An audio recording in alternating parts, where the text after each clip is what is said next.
Hello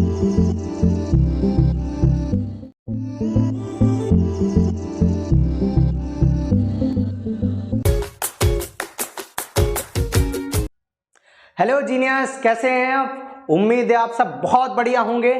तो कहीं ना कहीं बेटा हमारा जो नीट का एग्ज़ाम है बहुत ही ज़्यादा पास आ गया है, बहुत कम टाइम में। कुछ लोग ऐसे होंगे जिनका पूरा कोर्स कंप्लीट हो गया होगा, रिवाइज किए बैठे होंगे 2-3 बार, ठीक है, टेस्ट भी प्रॉपरली दे रहे हैं। लेकिन कुछ बच्चे ऐसे होते हैं जो कहीं ना कहीं अपने बोर्ड पे ज़्यादा फोकस करते रहे हैं और उनके पास ज़्यादा टाइम नहीं बचा है, ठीक है। तो उनके लिए मैं एक बेस्ट चीज़ बताना चाहता हूँ, एक नीट की बेस्ट ट्रिक है, ठीक है। समझ लो कि सपोज दैट कि आपको पूरे 180 क्वेश्चन दिए गए हैं, उन सारे क्वेश्चन में आपके अंदर ये डिसीजन मेकिंग होना चाहिए बेटा कि आपको कौन सा क्वेश्चन कितने टाइम के लिए करना है और किस टाइम पे करना है। टाइम मैनेजमेंट बहुत जरूरी है, आपको एक टाइम डिसाइड करना होगा। सबसे पहले पूरे जो आपका जितना पेपर दिया गया है सारे क्वेश्चनों को देख ले एक एक नज़र। अगर एक नज़र देखने में ही आपको वो क्वेश्चन आ रहा है तो तुरंत उसको अटेम्प्ट करिए। अगर नहीं आ रहा है, आपको लग रहा है कि थोड़ा भी कंफ्यूजन क्रिएट करेगा, उसको छोड़ दीजिए, क्योंकि कई बार डिसीजन मेकिंग ही आपको सिलेक्शन दिलवाता है। सपोज दैट ये क्वेश्चन कोई दिया गया है, when a reaction is performed initially concentration of reaction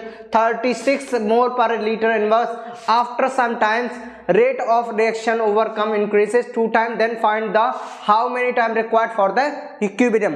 अब ये एक प्रकार का क्वेश्चन दिया गया है, तो ये क्वेश्चन जब आप सॉल्व करने बैठेंगे तो कहीं ना कहीं आपको लग रहा होगा कि ये क्वेश्चन बहुत ही ज़्यादा लेंथी है, लेकिन बहुत ही ज़्यादा सरल है। अगर आपने रेट ऑफ रिएक्शन पढ़ा होगा तो आपका रेट इक्वल टू क्या होता है, डायरेक्टली प्रोपोर्शनल होता है किसके, रिएक्टेंट की कंसंट्रेशन के। तो आप जैसे ही इसको हटाएंगे तो रेट इक्वल टू क्या हो जाता है, K into A, concentration of reactant into rate law constant, और ये क्या होता है, कंसंट्रेशन ऑफ रिएक्टेंट। तो कहीं ना कहीं जैसे ही आपने कहा कि 2 टाइम्स कर दिए रेट को 2 टाइम्स कर दो, क्या हो जाएगा, रेट अगर इंक्रीज होगा तो कहीं ना कहीं क्या इंक्रीज होना चाहिए भाई, के कांस्टेंट तो कांस्टेंट वैल्यू है, ठीक है, इसका कोई फर्क पड़ने वाला नहीं है। क्या फर्क पड़ेगा, केवल रिएक्टेंट पे फर्क पड़ेगा, किस पे, रिएक्टेंट पे। समझ में आ गया। जैसे ही रेट 2 टाइम होगा तो कहीं ना कहीं कंसंट्रेशन भी 2 टाइम होगा तभी रेट बढ़ सकता है। समझ में आ गया। तो ये सिंपल सा क्वेश्चन है, ये आपको लैंग्वेज पढ़ते पढ़ते क्वेश्चन। तो कहीं ना कहीं एक नजर देखने पे आपको अगर क्वेश्चन आ रहा है तो उस क्वेश्चन को अटेम्प्ट करिए,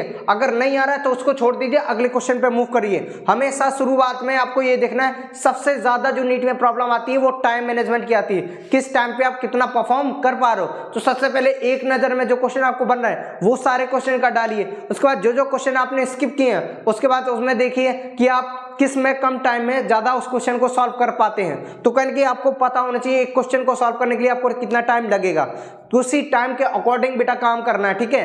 क्योंकि जो नीट होता है एग्जाम वो अक्सर इसी टाइप का क्वेश्चन पेपर बनाता है कि आपको सपोज शुरुआत में उसने 4-5 क्वेश्चन बहुत सरल दे दिए, उसके बाद एक ऐसा क्वेश्चन डाल दिया जो टाइम आपका बहुत खाने वाला है, ठीक है। तो कहीं ना कहीं अगर आप उस क्वेश्चन में लटके रह गए तो आप उसी को करते रहते हो और आपका आधा घंटा का समथिंग टाइम उसी क्वेश्चन को सॉल्व करना है। तो अगर 15 मिनट में भी अगर आपका एक क्वेश्चन सॉल्व हो रहा है तो ये आपकी बहुत बहुत बहुत बड़ी हानि है, क्योंकि कहीं ना कहीं आपको लिमिटेड टाइम दिया जा रहा है। आपके पास केवल 180 मिनट्स ही हैं आपके पास, मतलब आपके पास सिर्फ 3 घंटे हैं आपको करने के लिए, ठीक है। अगर एक क्वेश्चन के लिए, प्रत्येक क्वेश्चन के लिए टाइम डिवाइड किया जाए तो हर एक क्वेश्चन के लिए 1 मिनट है आपके पास, और अगर आपने किसी एक क्वेश्चन को सॉल्व करने में 5 मिनट ले लिए तो कहीं ना कहीं आपने 4 क्वेश्चनों का टाइम ऑलरेडी खा चुके हैं आप। मतलब वो 4 क्वेश्चन ऐसे हैं जिनको आप अटेम्प्ट ही नहीं कर पाएंगे।